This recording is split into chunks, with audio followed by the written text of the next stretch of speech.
Ton train démarre dans 3 minutes. Tu as parcouru 100 mètres depuis l'école, mais l'école est à 900 mètres de la gare. Tu sais qu'en sprintant, tu peux facilement faire du 5 mètres par seconde. Alors est-ce que tu l'auras ce train? Pour répondre à ce genre de questions existentielles, il va te falloir un peu de physique. Donc arrêtons le temps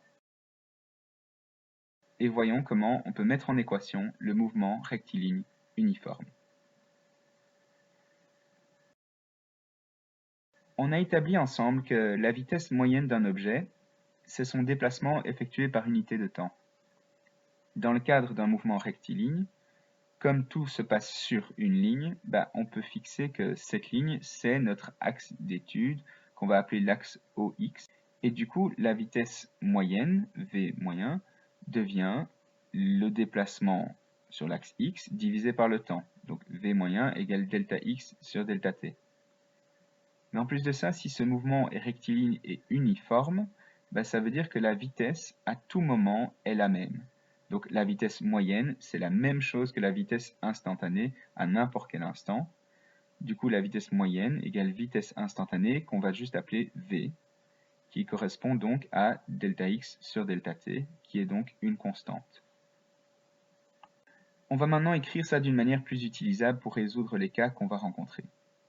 On va appeler x de t la position du mobile à l'instant t, c'est ce qu'on cherche. Appelons x0 la position initiale, c'est-à-dire la position quand le temps initial est nul, soit t0 égale 0. Et appelons maintenant v la vitesse, qui est constante. On a donc que la vitesse v est égale à delta x sur delta t, et du coup dans ce cas-ci, si on compare entre le moment initial et le moment qu'on étudie, on peut dire que v égale x de t moins x0, divisé par l'intervalle de temps écoulé, c'est-à-dire t moins 0. Ça, on peut donc reformuler pour dire que la vitesse fois le temps est égale à x de t moins x0. Et donc, maintenant, si on isole x de t, on a l'équation que x de t est égal à x0 plus v fois t. Et ça, c'est l'équation de position dans un mouvement rectiligne uniforme. Et ce type d'équation devrait nous rappeler quelque chose en fait. On a une fonction x de t qui dépend d'une valeur constante x0 et qui est directement proportionnelle à la variable t. Du coup, x de t égale x0 plus v fois t, ça devrait vous faire penser à vos cours de maths où on étudie les fonctions du premier degré, où la variable qui change, on appelait ça y en fonction de x.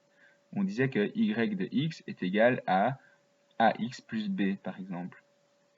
Et donc, quand on met cette équation x de t égale x0 plus v fois t en graphique, on obtient donc x en fonction de t. L'ordonnée à l'origine sur ce graphique, c'est donc la position à l'instant t égale 0, c'est donc la position initiale x0. Et la pente de notre fonction, c'est l'expression de comment varie x en fonction de t. Donc c'est évidemment ici la vitesse.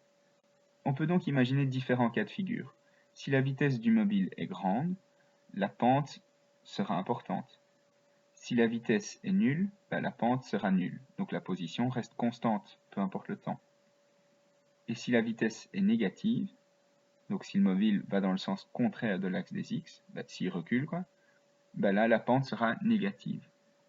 Petite info bonus, si on veut maintenant mettre en graphique la vitesse en fonction du temps, comme on a vu ensemble, la vitesse, elle est constante. Et du coup, ça nous donnerait une droite comme ceci. La valeur de la vitesse est toujours la même. Et on a vu que la vitesse, c'était le déplacement delta x divisé par l'intervalle de temps écoulé delta t. On peut donc aussi reformuler ça en fonction de delta x et dire que delta x égale v fois delta t. Et donc si on regarde ce graphique, on remarque que si on prend un intervalle de temps delta t, delta t fois v, ça nous donne delta x. Et donc graphiquement, ça correspond justement à l'aire en dessous du graphique de la vitesse. Donc l'aire sous la courbe de la vitesse, ça correspond au déplacement. Et donc ça, c'est important à comprendre pour les chapitres ultérieurs. Mais donc le déplacement correspond à l'aire sous la courbe de la vitesse en fonction du temps. Alors, si on en revient à attraper le train, voyons un petit peu. On a dit qu'il te restait 3 minutes, donc c'est-à-dire 180 secondes, à courir avec une vitesse de 5 mètres par seconde, et que tu as déjà parcouru 100 mètres depuis l'école. Et tu veux savoir si tu sais parcourir les 900 mètres totaux dans le temps imparti. Donc, maintenant on a notre équation de position, x de t est égal à x0 plus v fois t. Ben maintenant, on n'a plus qu'à injecter nos variables dedans. La position après 180 secondes, elle est égale à la position initiale, 100 mètres, plus la vitesse, 5 mètres par seconde, fois le temps restant, 180 secondes.